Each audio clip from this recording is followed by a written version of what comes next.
Hey everybody, welcome to Garrett's Games of Geekiness, a video and podcast series about board games. I'm Doug. I'm Shelley. And it's Shelley's birthday today when we're recording this. Woohoo! Happy birthday to Happy me. birthday to Shelley! And we got a heavy game for you today. Yes. All right. But before we get started on that, remember, subscribe, give us a thumbs up, and of course, down in the show notes, if you want to check out helping us out on Patreon at patreon.com/GarrettsGames, or there's an extensive list of games that no longer fit on our shelves but belong on your table. We would love to get some of those out to you as well. So today we have, gotta get the box cover. Oh my goodness. Got so much stuff in everywhere. A lot of stuff in there. Uh-oh, wrong side. Resafa. This is from Vladimir Suchy and Delicious Games here in the U.S. from Rio Grande Games. Vladimir Suchy, I think one of those, is probably better known for some of like Underwater Cities, Pulsar 2849. I think I've got the number right on that one. League of Six was his first game that came out from Czech Games Edition. Gosh, that was many years ago. And that was many years ago, exactly. And he's known for heavier games, for sure. Underwater Cities is probably a little bit too heavy for us. But in terms League of of it Six, being more fun. Right, well, yeah, Yeah, exactly. we can play it. Yeah, we can play it. But just in terms of, we enjoy what we enjoy and what we don't. So, I mean, we like, as if you've watched the show or listened to our podcast, you know that currently our too big for us, more work than play go-to example is Civolution. Some people love it. Yeah, right. Great. We will take other Feld stuff over that one, okay? But this one, Resafa, is a little bit less in terms of the kind of crunchiness and the bigness of the game. Right. And so I think it definitely fits in our wheelhouse. So let's talk a little bit about Resafa from Vladimir Suchy, Delicious Games, and Rio Grande Games. So with Resafa, we are going to primarily be traders as we are setting up our little town or village, which is over here off to the side of our boards. Our boards here are going to tell us some information. They also have a warehouse that we've got, and every player gets their own unique set of 6 action cards that they're going to be doing over the course of the turns. Now I'll move our wonderful little camels here, and here is Resafa, and you can see that there are going to be 6 turns, or 6 rounds, I should say, over the course of the game. And in each of those rounds, we are going to be playing 1, 2, 3 cards to the top of our board, and these cards are two-sided, and there are 2 actions on each side. First, a color action as well as a main action, and so you're having to choose which side you're going to have face up in order to do the action. So for example, if I played this card in my first slot, I'm going to do a blue action and a work action. We'll talk about what those are in just a minute. Everybody also gets a bunch of canal tiles to build the water canals over here. This is the trading section of the main board. And then you also have your camels, which start in Resafa and have some awesome things so that you can take a resource and load your camel with the resource. Very nice. I like that. Very cool. All right.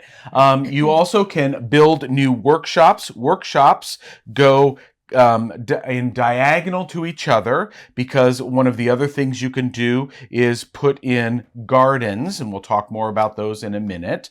And so during the first 2 rounds, you can only build the level 1 workshops.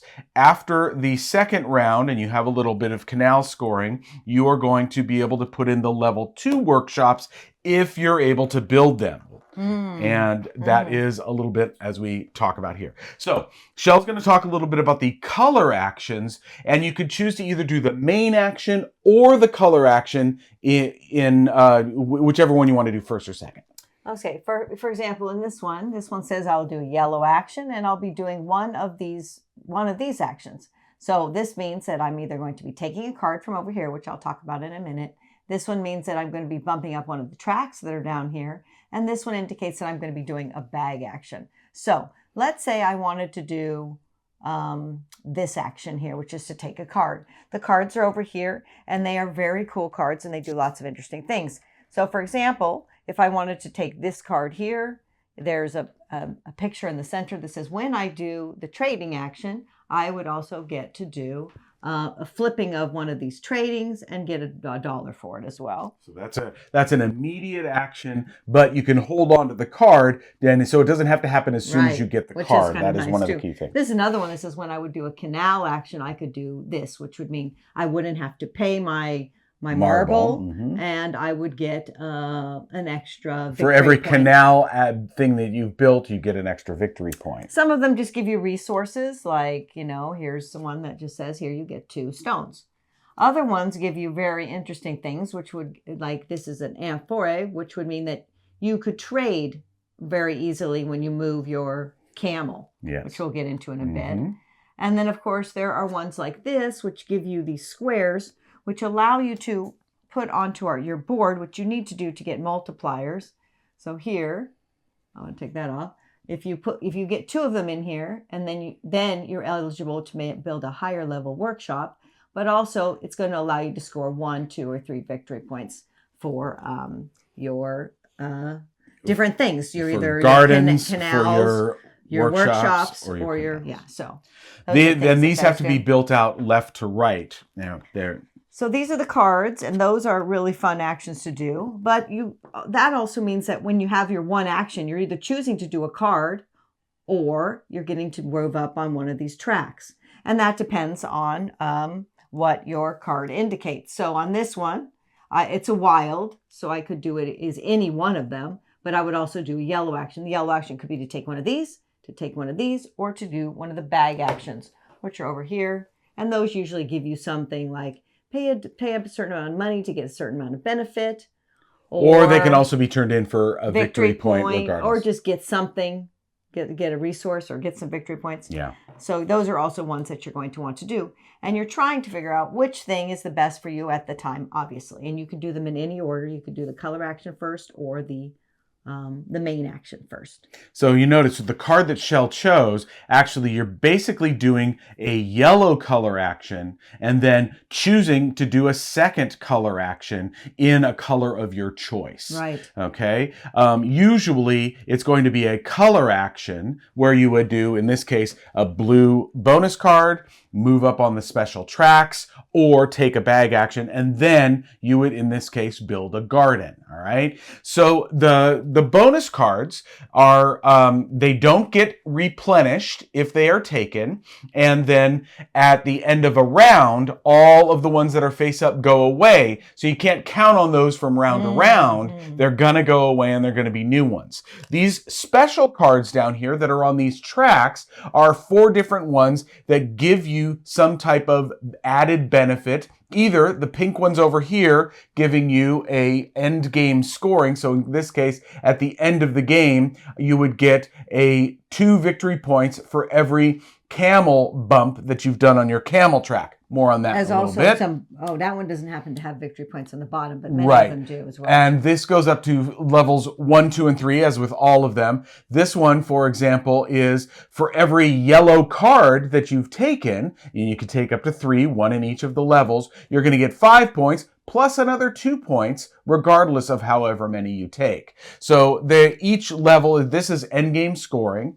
The yellow ones are really important, okay? This is cards that will replace those 6 starting cards in your hand. So in this case, I have to look for it. It is, all of them are going to be the same, though in each of our decks, the colors that are connected to the main actions are a little different. So that is this card. I would, if I took this card, get rid of it and replace it with this one. Now, if I haven't played this card yet, that's great, because as soon as I get this, boom, it either goes into my hand as one of the ones that I haven't played yet, or into my deck as that replacement, and that's really great.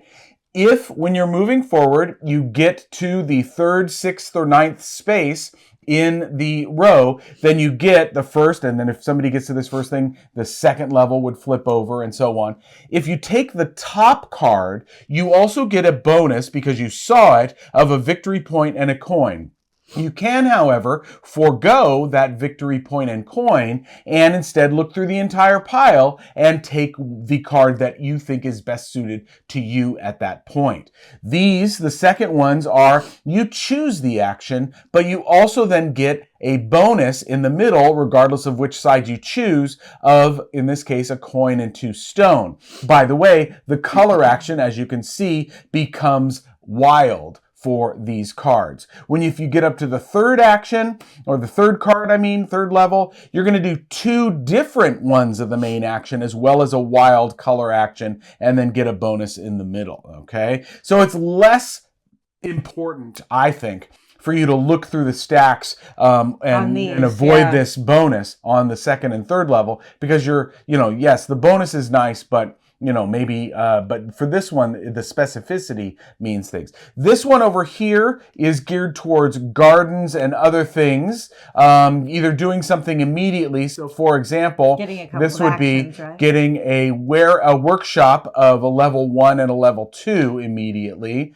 And when you get to the third level over here, you're getting 2 workshops and you don't have to pay any coins to do that. This level 1 and level 2, you would have to pay for them, but then, you get them immediately rather than choosing a workshop action. Over here, blue associated with the canal. So even though in this case, you're taking a card and you can immediately do a trade action, but many of these, like for the rest of the game, you don't have to pay a marble and you get a victory point every time you build a canal. So they all are really good. Now here's the key. In advancing on these tracks, only one of these 3, yellow, white, and blue, can get to the third level. 2 of them can get to the second level, and all 3 of them can get to that first level. So that's one key thing. Pink over here, everybody can do all the way to the third level, and you kind of want to do that to get your end game scoring. Okay, so what are the various actions? All right, so we've talked about some of them. This is the work action with the shovel. You get to do 2 different workshops, and you start with 2 workshops over here. So in this case, I could either choose to spend a stone to get 2 marble or get 3 stone. Or with this workshop, I could bump up my camel level, and that's how many goods you can carry on your camels, or get 2 coin. At the beginning of the game, I start with these, and you can see that there's these green spots on the side. I can put these in any direction I want as long as they are just touching on a corner, because the second action that you can do with this stuff is the garden action, the palm trees, and that would be spending a coin and a stone to take a big one or just a stone to take a small one. And the big garden takes up 2/3 of one of these squares, and for every green spot that is touching, in this case my 2/3 touches a stone and a coin, this one doesn't count, I would get a stone and a coin here. All right. If I had this one turned this way, I would get a stone and 2 victory points. All right. And then when I fill this garden, 2 things happen. I'd have to do a second garden action to do that, but I get 2 more victory points and a stone, but I also then get a advance in wild on any one of these tracks. A second completed garden, another advance plus 2 victory points, and so on. So that's one thing that you can do for the garden action.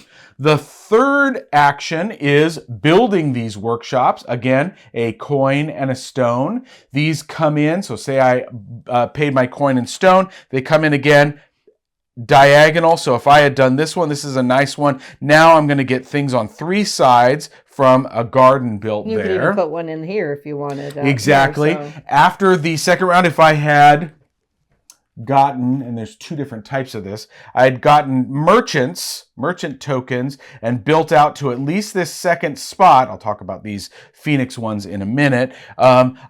These would come out, and now notice, immediately upon building this, I would get an amphora, and then every time I trigger it, I get one. Or I can choose, on both of these, they have a second side, I could get a third work whenever I did working, and I could get 3 victory points as one of my options here for the workshop. So if I had this would be pretty nice, because if I build this, for example, this garden, I'm getting 1, 2, 3 victory points, a coin, and a stone.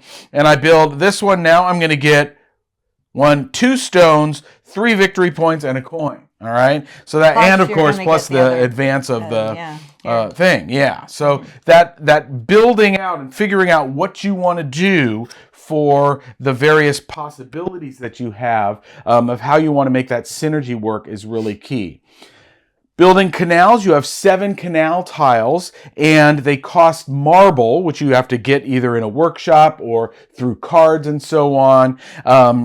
And you place those over here. So this tile, for example, costs me 2 marble and 2 coin, or I can do it on this side is just 2 marble and 2 coin as well. Notice this one though gives me an extra victory point every time I'm running water. I can place this here, for example, I pay my money, this water token moves on, I get 3 victory points from placing on that spot, and I move the water token on. I can, however, place anywhere. So for example, I could instead place all the way down here, get 6 victory points, and a wild movement on one of the tracks. That is a possibility. Whenever at the end of every 2 rounds, you have water movement, and that means everybody gets points for the tiles that they've created on here, a point per tile, a point per blue little extra symbol, and then points as it goes through. And the water in this case is just going to go through my tile and go all the way out, and I get to keep this cube because one of the endgame scorings is points for these blue cubes. All right, those stay out and then score cumulatively over the course of the game. And then the last one is, of course, the handshake. This is the one we like. Oh, yeah. Scores a lot of points. Yes, for sure. Okay, definitely. You've got to do this a few times. Yes, exactly. Because with the trade action, the handshake, you're going to be moving to one of the various cities from or through Resafa. You can stop on your way through, okay? So say, for example, that I had been able to get some spice. I had gotten my camel up to at least 3 so that I could have those 3 spice. Or you could do it with just one. But you could just do it with one, yeah. Yeah. And I load that in my camel. Only one type of good can be loaded. And then I'm going to have to pay to go to a spice place. Well, here's a very nice one. And by the way, these tiles all start with the colored side, the dual color at the top on all but one on each side. So you can see this one, this one should be like, well, probably more like this. And these are up here. Whoops. Okay. With the color on the bottom on one of them. And that's kind of, so I am going to pay 1 coin, ta-da, having played this card, okay, to move 1 to Girasa, I guess. And I am going for every spice that I pay, infinity amount. Of course, only 7, actually. That's what you can get your camel to. I will get a coin and 5 victory points. For these 3 spice, I'm going to get 3 coin, 15 victory points, and I'm going to get an extra bonus coin as well, because that's the benefit. And as soon as that happens, 2 things happen. Number 1, this tile flips over. Notice that the trade-in is not nearly as good. Okay, these go away. And I can immediately also spend a coin and a stone to get that merchant tile. There's a merchant tile. All right, so I now place one of my cubes on that spot, No point in placing there because here I get the benefit of one of the sack tiles. I get to place this on one of the spots. Oh, you know what? I'm building out workshops. I think I'm going to do that. So I place there. Now for every workshop I have at the end of the game, I'm going to get 1 victory point. All right. So a lot of things happening with the trade action. Okay. But you could also just come here to sell too. Yeah. Well, now the key thing, and we did this wrong for the first thing and I missed it. It is obligatory that you move when you do a trade action. So I cannot now stand there and benefit from this rather nice purchasing amphorae for $1 each. I have to move somewhere else and notice, so maybe I spend big and I go 1, 2, and now here I could purchase an amphorae for $1 each. I can also, if I had a coin and a stone, get a very nice benefit here of an advance on one of the tracks and this Phoenix merchant tile. Okay, so say I did that, I could build out here. Now it's going to cost me more because I did that. And I'm going to be able to go over here, and it's this side where I can sell my amphorae for better and for victory points and coins.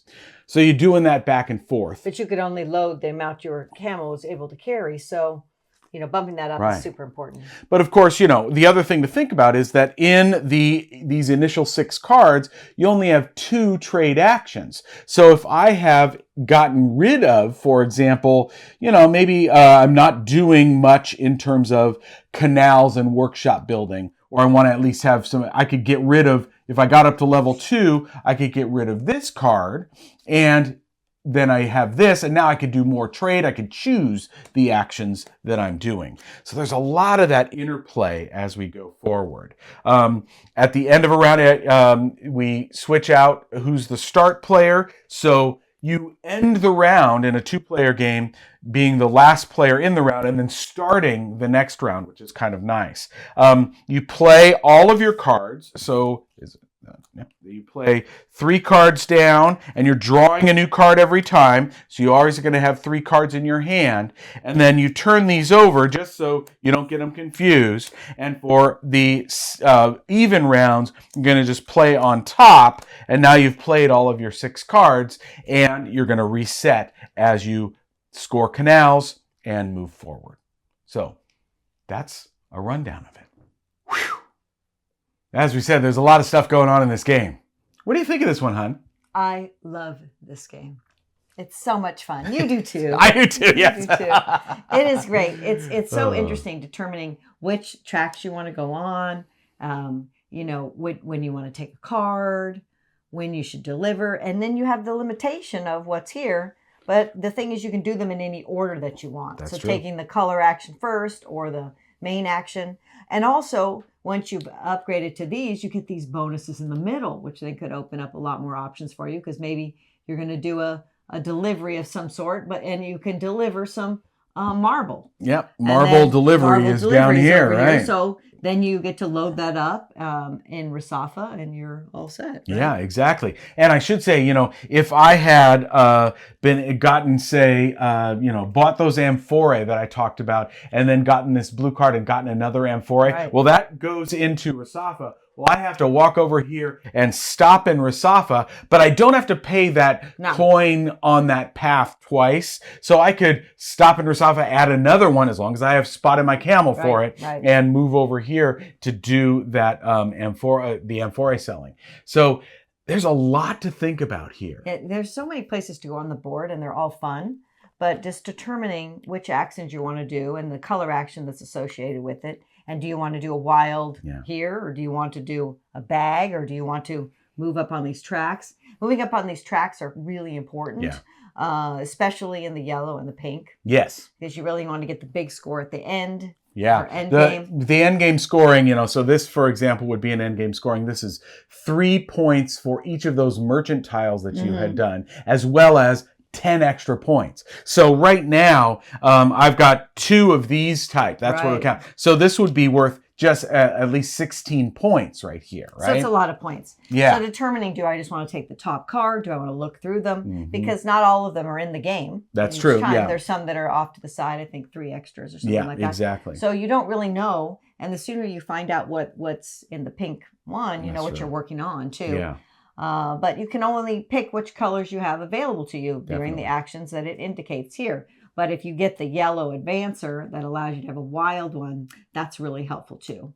Yeah, well, it's going to be interesting because this is a game that I want to play more of. Yeah, for sure. We really have kind of stuck to a particular way of playing this at this point, which is we make sure that we get that yellow track up as quickly as possible so we can have that freedom of choice in terms of the actions that we've got, as well as trying to get the pink end game scoring up quickly, because of course you want to know what you are working toward. So if you know, oh, I'm going to collect these, the squares here, and then instead of these ones that have the phoenix or whatever it is on it, right? These score points, extra points at the end for how many you've collected. It's 2, 4, 7, 11, 16, whereas the little square ones don't score anything, right? Unless you get one of those unless you get a card like this, right?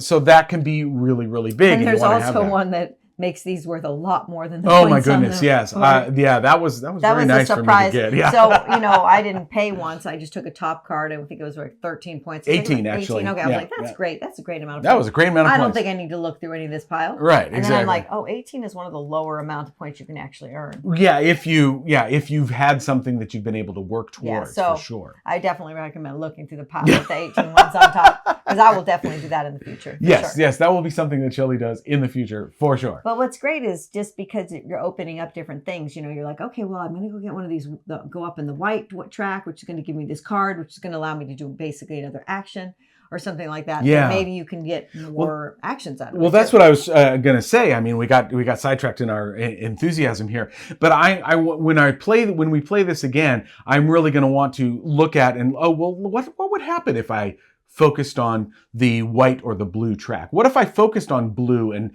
focused on those canals and made things pay off more and more and more over there, so that you get that buildup in terms of that? I wonder if you would be able to pull something off. It is hard though to pass up those yellow cards with that. You have to get them, because the first game we played, you did that and I didn't, and I was trounced. Yeah, I mean, I lost big time. There was a little bit of trouncing. Yeah. So I mean, I was like, oh, that's my first thing is just get that on up. Right. But then I got it up so quickly that when I got to this one, which was get a yellow action or yellow color choice, I was already at the top, so I didn't get to do that. Well, you got your bonus card, right? Or you take one of the sack cards. Right. So you always can do something. But I couldn't go up in that track anymore. I couldn't say, well, I'm going to just put it in a different one. Yeah. You can only do that when you get a wild one, is the one you get the choices for. Yeah. But you may be wondering, like with the cubes, why would you choose to get one with less victory points? But if you're the one who starts the cube, you get to determine the route. Yes. So you can go through your pieces. More than your. If I played this, I could turn this, left or right, so it would go down where I am rather than going through your opponents. And these are double-sided, so you could choose the side that fits you best. Yes. And also, you don't have to make it so that it touches the cube on the side. Right. You can just have a straight one, and you can move the cube on. It just depends on where you want to start. Yeah. You want to get the benefits, the super victory points over there, and maybe you're working towards more canal building, so you would be focused more on that side. Yeah. And then you'd have more actions of here, getting to choose those two different actions. Right, you got to do that. But you could definitely then go up in the. I had one where I had two that were related to the tracks over there. Yeah, and that was a pretty close game. It was pretty close, yeah. Yeah. I think you still won, but there were cubes that I got points for cubes, and I also got points for building over there. Or I went over here and I got a benefit when I built over there. I got a discount. Well, you can't ignore the trading, because as you saw, I mean, me doing one action there, I'm getting 15 points from having, trading 3 goods. It costs me a coin to get there, but boom, I've got all of that stuff, and now I've got more coins. Now I've got more stuff that I can do, and scoring a lot of victory. Yeah, and when you're doing these the workshops. sometimes you can do them in any order that you want. You're getting to activate 2 different ones. Yeah. So perhaps I'm like, well, I don't have any stone, but I'll go get the one that gives me stone first, and then I'll use one of the stones to turn it in to get victory points and to get some of the activate marble. this one, which gives you 2 stone and a coin, and then boom, I can come over to this one to get rid of one of those stone to get a victory point and 2 marble. Right. Or you activate the one that gives you a camel, and then you one that gives you some stuff to put on your camel or something like that. So this is a great game. I know people who love Underwater Cities, which was, as we said, more work than play for us. This one, we're involved. It doesn't feel like work. There are so many, fun, we're sitting there exploring and thinking about it. And it plays pretty quickly, too. That's true. Yeah. So, I think we got our play in just over an hour with the 2 of us. 60 to 120 minutes. Yeah, for 1 exactly. to 4 players. So, again, that is Resafa from Vladimir Suchy, and Delicious Games and Rio Grande over here in the United States for 1 to 4 players, ages 14 plus, 60 to 120 minutes. Really great game.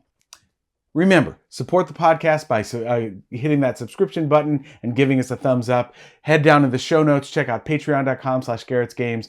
All those games that we have that are no longer fitting on our shelves, but belong on your table. And we hope you guys are having a great week. Take care and happy birthday, Honey Bunch. Thank you. See you later, guys. Bye.